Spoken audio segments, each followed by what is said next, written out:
Halo, perkenalkan nama saya Kristri Hardi. Saya adalah siswa dari kelas Data Analysis di Pacman AI. Sekarang saya akan mempresentasikan proyek saya yang berjudul OLIS Dataset Analysis. OLIS sendiri ini adalah suatu platform online marketplace dari Brazil ya. Dia menyediakan layanan transaksi secara online bagi para penjual dan pembeli. Pada kesempatan kali ini saya akan melakukan eksplorasi dan analisa terhadap dataset dari OLIS ini dengan bantuan Jupyter Notebook. Objektif analisa saya ada 6, yaitu mengetahui produk apa saja yang paling diminati, lalu melihat pertumbuhan total order top 5 produk paling diminati, lalu yang ketiga mencari top 10 kategori produk dengan nilai penjualan tertinggi, lalu mengetahui negara bagian mana aja yang memiliki jumlah order tertinggi, lalu mengetahui proporsi waktu pengiriman barang customer, dan terakhir mencari hubungan antara ketepatan waktu delivery dan review customer. Terlihat di database solusi ini terdapat 9 tabel dataset terpisah seperti customer, reviews, payment, seller, dan lain-lain. Ini adalah beberapa library yang saya gunakan untuk menganalisa di Jupyter Notebook ya. Ada Pandas, NumPy, dan SQLite untuk connect ke database-nya. Lalu untuk visualisasi, saya menggunakan Seaborn dan Matplotlib. Sebelum dilakukan analisa, akan dilakukan dulu beberapa tahap ranking dan cleaning agar hasil analisa menjadi lebih baik dan efisien. Yang pertama adalah convert datanya ke data frame, lalu digabungkan. Setelah itu kita drop kolom yang nggak relevan. Jadi hanya tersisa 27 kolom dari 48 kolom. Sebenarnya masih ada lagi yang nggak relevan, cuman setelah saya drop ternyata itu mengaruhi hasil cek duplikasi karena kolom tersebut menjadi suatu pembeda antara barisan duplikat dengan non duplikat, jadi nggak saya drop. Lalu kita cek missing values-nya. Di sini terlihat ya bahwa missing values-nya ini nggak banyak, maksimal itu 2,8%. Jadi saya langsung menggunakan drop atau menghapus baris yang memiliki missing values.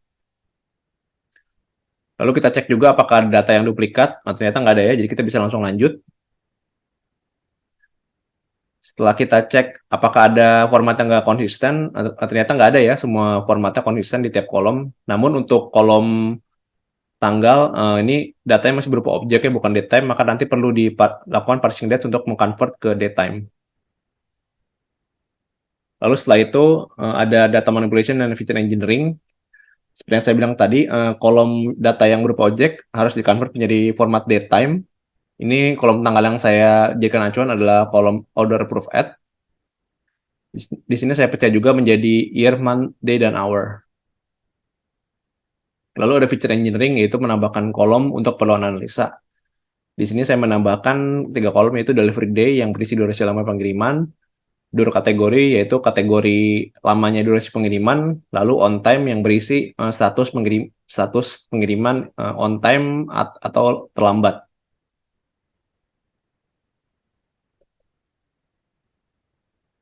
Lalu ini setelah saya cek sebaran data delivery day, uh, ternyata ada outlier ya kalau dilihat dari nilai max ya. Maka dari itu saya melakukan outlier handling. Jadi saya filter datanya yang di bawah batas maksimum. Setelah kita filter, terlihat bahwa maksimal value-nya untuk delivery day itu di 28. Ya, sekarang saya masuk ke analisis. Yang pertama adalah produk apa saja sih yang paling diminati atau paling banyak di-order. Dari bar plot di atas terlihat bahwa yang paling banyak di-order adalah kategori bed, bed, and table. Lalu diikuti dengan health beauty, sport laser, dan lainnya. Lalu jika kita lihat bar plot untuk review score di kategori bed, bed, table, terlihat ya bahwa proporsi nilai 5-nya cukup tinggi dibandingkan dengan nilai lain. Mungkin saja ini adalah faktor yang menjadikan bed, bed, table ini menjadi peringkat 1 yang produk paling banyak di-order.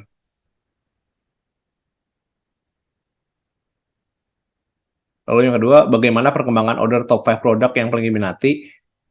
Ini kita lihat dulu secara umum. Secara umum ini total order semua kategori produk mengalami peningkatan dari tahun ke tahun. Jadi bisa dibilang secara total order nih growth perusahaannya cukup stabil ya, cukup meningkat dari tahun ke tahun. Lalu kita lihat jika dari top 5 produk yang paling banyak diminati, terlihat juga bahwa dari 2016 sampai 2018 ini cenderung mengalami peningkatan walaupun sempat ada penurunan di sekitar akhir 2017 dan awal 2018. Ini terlihat juga produk health and beauty adalah produk yang paling mengalami peningkatan yang setengah stabil ya, nggak ada penurunan yang tajam. Lalu terlihat juga bahwa produk komputer aksesoris dan sport leisure mengalami penurunan cukup tajam di awal 2018 setelah mencapai rekor total order. Yang ketiga, top 10 kategori produk dengan nilai penjualan tertinggi. Ternyata menurut Barplot nilai penjualan di atas, ternyata peringkat satunya adalah kategori health and beauty ya, bukan bed table. Padahal bed table itu peringkat satu di produk yang paling banyak di order. Terlihat juga ada tiga kategori produk yang walaupun sebelumnya nggak termasuk di total top 10 paling banyak di order, namun termasuk termasuk di top 10 secara nilai penjualan ya, yaitu ada cool stuff, auto, dan toys. Yang keempat, negara bagian mana yang memiliki jumlah order terbanyak? Dari kedua barcode di atas terlihat bahwa SP atau Sao Paulo memiliki total order tertinggi dibandingkan negara lain, baik dari sisi buyer maupun seller. Perbedaannya pun cukup besar ya dibandingkan negara bagian lain, bahkan jika dibandingkan dengan peringkat dua sekalipun, Sao Paulo ini tetap selisih perbedaan cukup besar ya. Nah, selisihnya juga semakin tinggi jika kita lihat dari sisi seller. Bagaimana proporsi lamanya waktu pengiriman? Jadi berdasarkan bapot di atas terlihat ya bahwa saya kelompokkan waktu pengiriman menjadi 5 kategori, yaitu under 3 days, 3 to 5 days, 5 to 7 days, 7 to 10 days, dan over 10 days. Terlihat bahwa yang paling tinggi adalah proporsi kategori over 10 days ya 40%, dan yang kategori lainnya itu di bawah 20%. Yang terakhir, bagaimana proporsi tingkat review customer dan ketepatan waktu delivery produk. Dari pie chart di atas terlihat bahwa 96% produk berhasil dikirimkan tepat waktu ke customer, hanya 4% aja yang nggak tepat waktu. Jadi bilang nilai ini cukup merupakan performa yang cukup baik dari sisi ketepatan waktu delivery ya. Lalu kita lihat dari tingkat proporsi reviewnya. Tingkat review juga cukup bagus karena lebih dari setengah atau 59,6% dari review bernilai 5 dan 19,7% bernilai 4. Bisa dikatakan hampir 80% customer puas dengan pelayanan dan kinerja dari pihak Olis atau seller di Olis.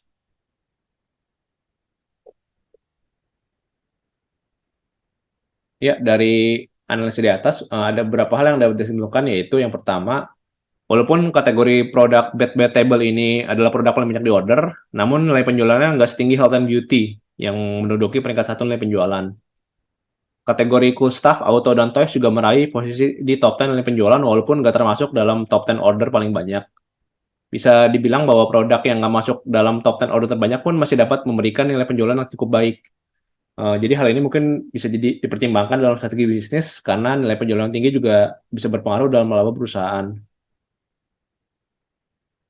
Lalu yang kedua, perkembangan order terlihat cukup stabil ya dari tahun 2016 ke 2018. Lalu jika kita lihat dari top 5 produk dengan order terbanyak pun mengalami peningkatan dari tahun ke tahun, walaupun memang ada beberapa produk yang mengalami penurunan di tahun 2018. Namun produk-produk ini pun masih termasuk dalam top 5 order terbanyak dari tahun 2016 dan 2018. Lalu yang ketiga, Sao Paulo adalah negara bagian dengan jumlah order terbanyak, baik dari sisi buyer maupun seller. Hal ini mungkin dikarenakan karena Sao Paulo ini adalah negara bagian di Brasil yang memiliki GDP tertinggi dan juga populasi terbanyak.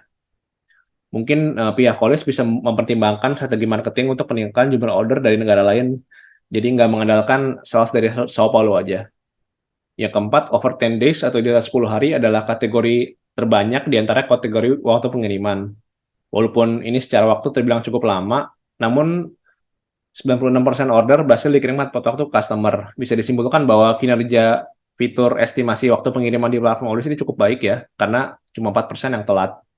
Pengiriman yang di atas 10 hari ini juga mungkin dikarenakan karena alamat customer yang cukup jauh dibandingkan alamat seller. Lalu yang terakhir, ketepatan waktu delivery juga mungkin salah satu faktor banyak nilai review 4 dan 5 pada proporsi nilai review. Walaupun sebenarnya banyak faktor yang dapat mempengaruhi nilai review ini, bisa dikatakan bahwa sekitar 79,3% customer puas dengan kinerja dan layanan Olis dari sisi ketepatan waktu delivery. Sekian presentasi saya, maaf jika ada salah kata. Terima kasih.